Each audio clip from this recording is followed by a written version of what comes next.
नमस्ते विद्यार्थियों।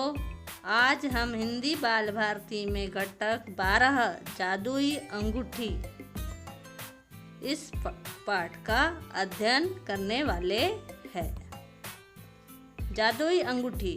इस कहानी के माध्यम से कहानीकार ने अंधविश्वास की निरर्थकता एवं मेहनत की महत्ता को दर्शाया है।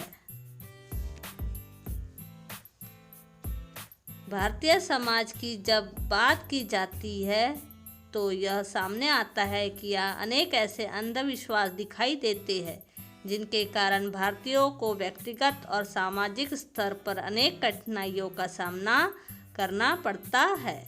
इन अंधविश्वासों में रूढ़िबद्धता, जादू टोने में विश्वास, देवी देवताओं के प्रति अबौद्धिक श्रद्धा तथा अन्य सामाजिक कुरीतियाँ हैं। भारतीय समाज का एक बड़ा वर्ग अब भी जादू टोने में विश्वास रखता है। प्रस्तुत कहानी के माध्यम से कहानीकार ने अंधविश्वास की निरर्थकता और परिश्रम की महत्ता को दर्शाया है। ठीक है।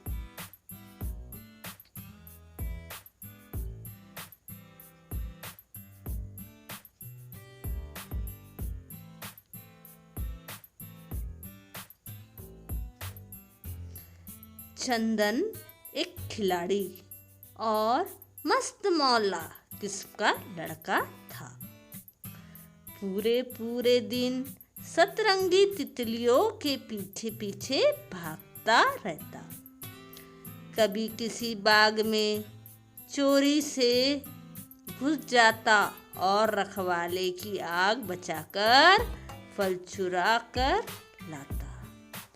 इस तरह के कामों में उसे बड़ा आनंद आता।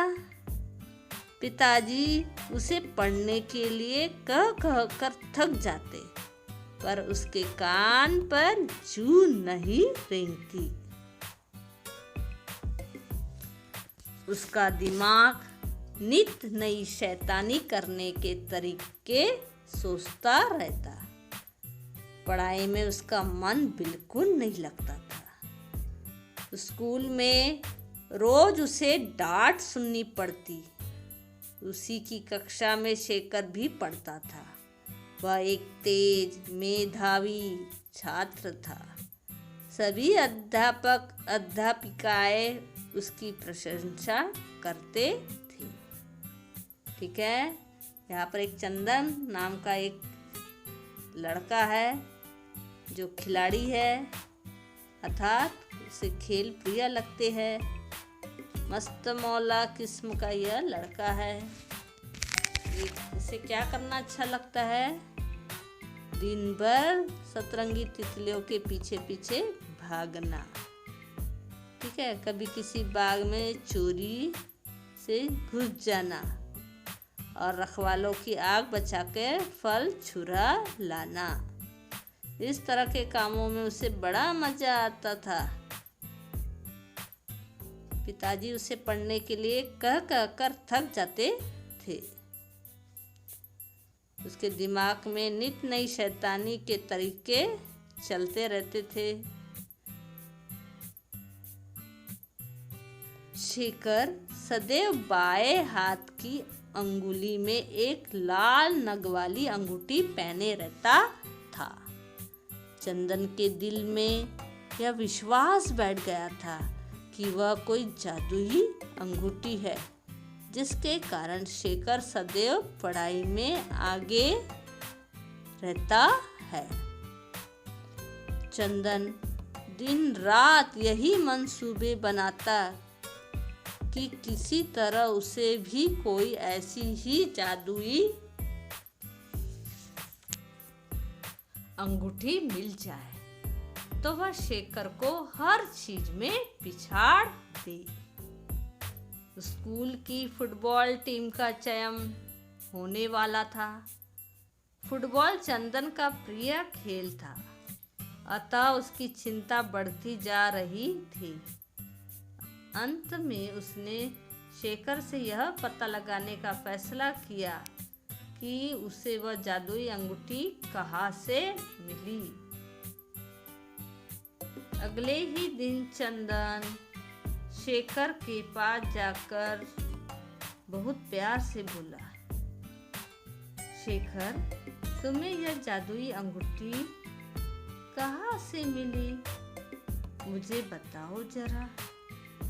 ठीक है, इसमें बताया गया है कि जो चंदन है, ये जो चंदन की जो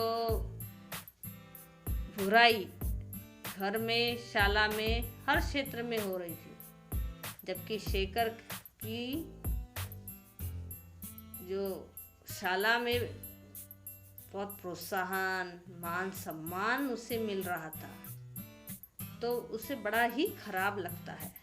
ठीक है, और इसके लिए वह क्या करता है, वो सोचता है कि शेखर इतना अच्छा क्यों है।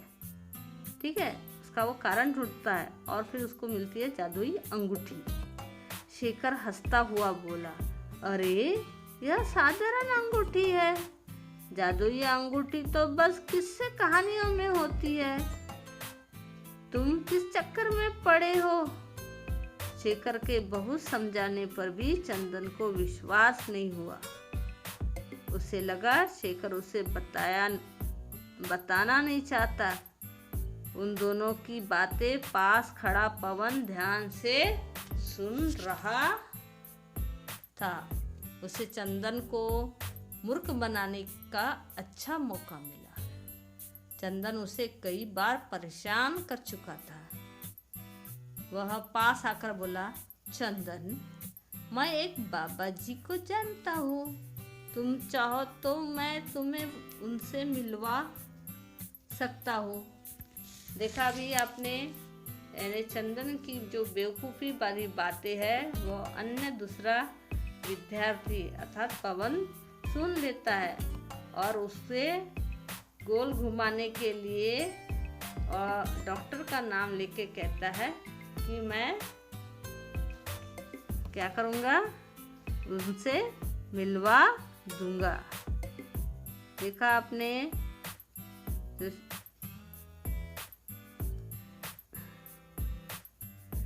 किस प्रकार लोग आपकी जो बेवकूफ़ी भरी बातों को सुनकर आपको ठग सकते हैं, आपको मूर्ख बना सकते हैं।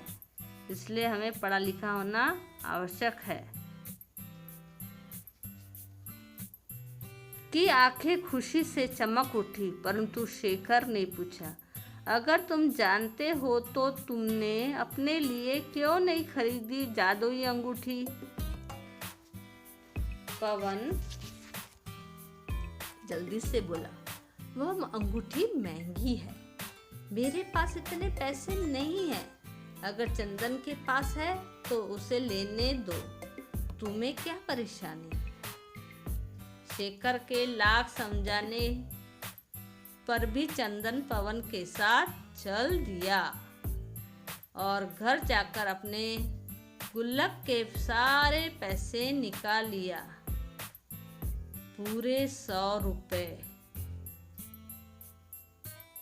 थे। उसे लेकर वे सड़क के किनारे बैठे एक आदमी के पास पहुंचे। वह एक बड़े कागज के टुकड़े पर अनेक नगीने और अंगूठियां रखे हुए था। दोनों उसके पास जाकर अंगूठी देखने लगे। ठीक है, चंदन पूर्ण रूप से अंधविश्वास से घिर जाता है और शेखर के हाथ की अंगूठी देखकर उसे ऐसा लगता है कि ये अंगूठी पहना है, इसलिए ये इतना होशियार है और सारे काम व्यवस्थित करता है। पवन ने एक अंगूठी उठाकर दिखाई, देखो ये कितनी चमक रही है, यही ले लो, बहुत सुंदर। चंदन सिर हिलाते हुए बोला, यह जादुई नहीं है। तुम्हें कैसे पता? पवन, इनके नगीनों के रंग देख रहे हो, कोई भी लाल नहीं है। अंगूठी वाला आदमी ध्यान से दोनों की बातें सुन रहा था। बोला, तुम्हें क्या जादुई अंगूठी चाहिए? हाँ, दोनों एक साथ बोल उठे। अपने झोले से उसने एक गुलाबी नगीने की अंगूठी निकाली और बोला, यह है जादुई अंगूठी। रंग से कुछ नहीं होता, लेकिन बेटा यह पूरे 200 रुपए की है। मेरे पास तो केवल 100 रुपए ही है। चंदन सिर झुका कर बोला। वह बहुत निराश हो गया था। उस पर दया दिखाते हुए वह आदमी बोला, ठीक है, तुम्हें 100 रुपए मैं ही देता हूँ, ले जाओ। चंदन की खुशी का कोई ठिकाना नहीं था। अगली फुटबॉल टीम का चयन होना था। चंदन खुशी खुशी अंगूठी पहनकर अपनी साइकिल पर सवार होकर स्कूल की ओर चल दिया। अपनी धुन में वही टीम का कैप्टन बनने का सपना दिखता चला जा रहा था कि उसकी साइकिल एक पत्थर पर चढ़ गई और वह साइकिल समेत गिर पड़ा। उसे काफी चोट आई। एक राहगीर उसे उठाकर अस्पताल ले गया। उसके एक पैर पर प्लास्टर चढ़ाना पड़ा। वह आश्चर्यचकित सा अपनी जादुई अंगूठी को देख रहा था। कैप्टन बनना तो दूर की बात, वह तो चयन प्रक्रिया में भी शामिल नहीं हो सका था। देखा आपने किस प्रकार अंधविश्वास में फंस गया। वह जादुई अंगूठी में इतना विश्वास करने लगा कि उसे लगा कि बिना मेहनत के ही वह सब कुछ प्राप्त कर सकता है। ठीक है, इस प्रकार अंधविश्वास के कारण ऐसे अनेक लोग आपके जीवन में आते हैं जो आपको आपके मूर्खता पर आपको उल्लू बना देते हैं, आपको ठगते भी है। अतः हमें ऐसे अंधविश्वास पे नहीं फंसना चाहिए। इसके आगे के भाग में हम आगे क्या हुआ यह हम देखेंगे।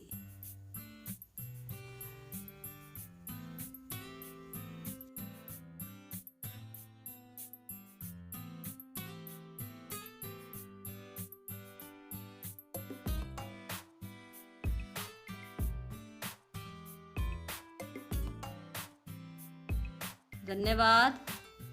लाइक, सब्सक्राइब और शेयर जरूर कीजिए।